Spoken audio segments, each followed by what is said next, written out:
Video for you guys, showing you guys how to read some of these codes. You don't have to have a scanner like what I have. You can get one. I have one in my Amazon store.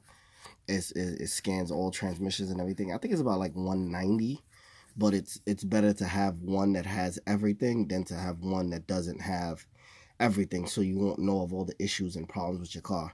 Because I've had a lot of customers that have come to me and they tell me like, oh, listen, I took it to the shop, they did this work, and then they never told me that this was messed up, they never told me that that was messed up. So anyways, so what this does is it shows me the vehicle history and the VIN numbers from some of the cars that I've done.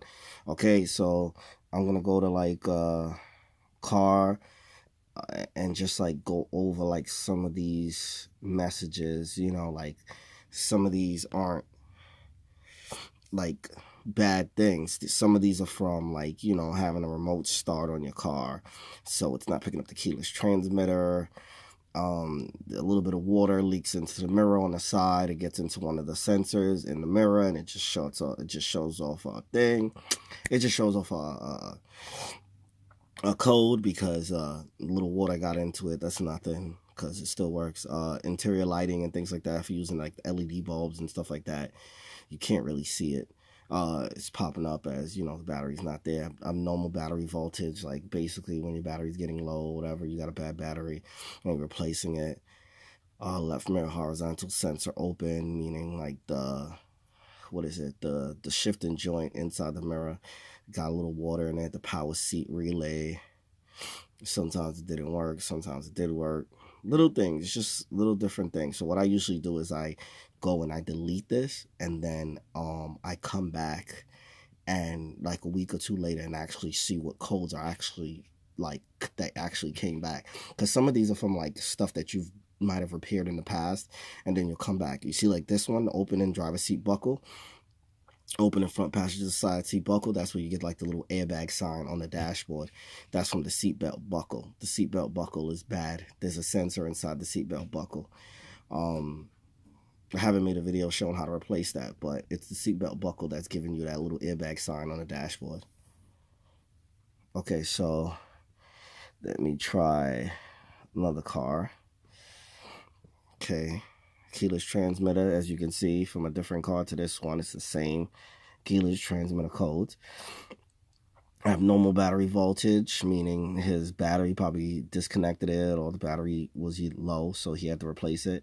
Now, as you can see here, this one doesn't just show you just transmission codes. This one shows you all the codes for all the different things.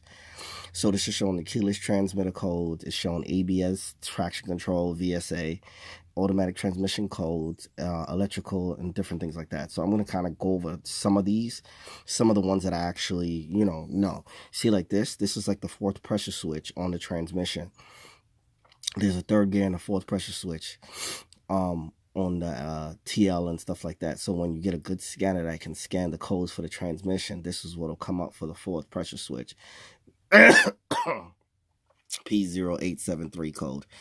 A little under the weather in New York because of the switching of the weather, but it's whatever. Also, he had the brake switch failure, which is the brake switch, which I'll be making a video for that. It's a switch by the brake pedal that when you press the brake pedal, it lights up the rear light. So that brake switch is out. Simple. It's not too difficult to replace, but I'm going to make a video for it showing. Some of these codes just come up because of that actually failed. So it's like a common code that it'll pop up, like certain other codes will pop up when that one thing is bad, and then once you replace that one thing, you reset all the codes and it might not come back. If it does come back, then you have to deal with it, but other than that, you should be fine. Headlights, like say if your headlight goes out, different things like that, the bulbs in the headlight, body electrical or normal right mirror vertical sensor. That's when you change it around the mirror, when you tilt it and it's not working right. And then see the catalyst B1 efficiency threshold. This means the cat is bad. Automatic transmission malfunction. See, this is a code that pops up when you've had an issue with your transmission and the transmission messed up. But the customer did explain to me that he did replace his transmission already. So this is probably a lingering code from when they got the transmission replaced. Beats me why they never replaced the transmission pressure switches and they didn't, you know, do everything else, because there was a lot of other things that they didn't do. See, we see that seatbelt buckle sign again, open in the front passenger seatbelt buckle switch. The seatbelt buckle switch is, you know, like I said, the seatbelt that the buckle is not picking up the actual clip, so it's showing like an airbag light for that. I'm going over the ones that I do know. Let me see. See, most of these are like all like reset ones that actually came. So now I'm gonna go to a different car, different model, and different things like that. See, like this is from another car, different company car, catalyst system efficiency below bank 2, evap emissions code. See, it says current, right? Then it says pending, and then it says history. These are the ones that was codes, then they were fixed, and then now they're current. See, and then it's different things. Laser cruise, this picks up all the codes from different things. So that's why I added a link to a scanner that scans all these systems that are like, that it's so much cheaper. And I'm going to put a link in the description, but it's also going to be my Amazon store. You can't mix it. It's the Foxhole scanner. It's on the top. It says it scans all questions. It scans all systems, like the transmission and everything. So all these codes that you're getting here, that I'm getting here, you would get too. It's a good scanner to get, another type of scanner, the one that I have in the description or whatever, because basically you can use it on other people's cars, like friends, families' cars.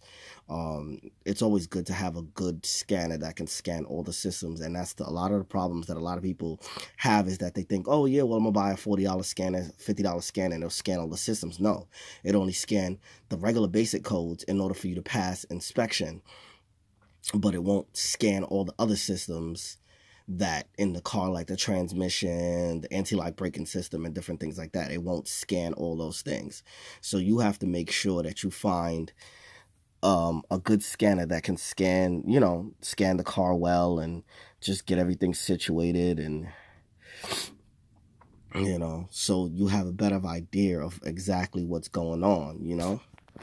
And you see how it explains it, you know, like local communication error, right mirror horizontal sensor open, you know, it kind of explains. And even if you needed to, it would, you know, if you click on it or whatever, you can go to the internet and find out exactly, you know, what the other codes are, and it'll actually search the internet to find whatever codes. Not on that other scanner, but on this one. I also have this in my Amazon store too if you want to purchase it. This one's not cheap. It's over $400, but I use it for my car and customers' cars and things like that. So, you know, it works out better for me. If you are looking for a cheaper scanner, which probably 200, you'll probably say 200 is still too much. I honestly look at it as a great investment, because you can use it on your car and family members' cars. And instead of just taking to a shop and believing everything that they say, you can actually hook up the scanner yourself, get the codes yourself, you know, and actually, you know, don't get bullshitted to the point where you end up spending money and you don't need to spend it. At least you know exactly what the problem is. And, you know, so you can go there and ask them like, oh, you know, is that the real problem? And then just, you know, see if they're going to be truthful or not. If not, you continue going there. If not, then don't. It's a good investment. For the fact of the matter is that you get peace of mind and you know what you're doing. Even if it takes you some time, or, you know, a couple family members to put together money to buy it, then do it. You know what I'm saying? Just like this. Look, it's showing a code here for 65-1 brake fluid low. Now, like I said, I had a friend that had a code.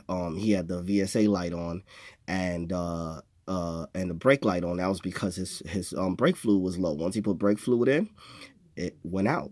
The brake fluid light went out, and the brake light went out on the dash, and the VSA light went off too. So it's like simple little things that, you know, cause the car to do certain things. And it brought up another code. See, ECU PCM relation failure. So that's just an extra code that just pops up just because that came up. And that's about it. If you guys have any questions, feel free to ask. Don't forget to like, share, and subscribe.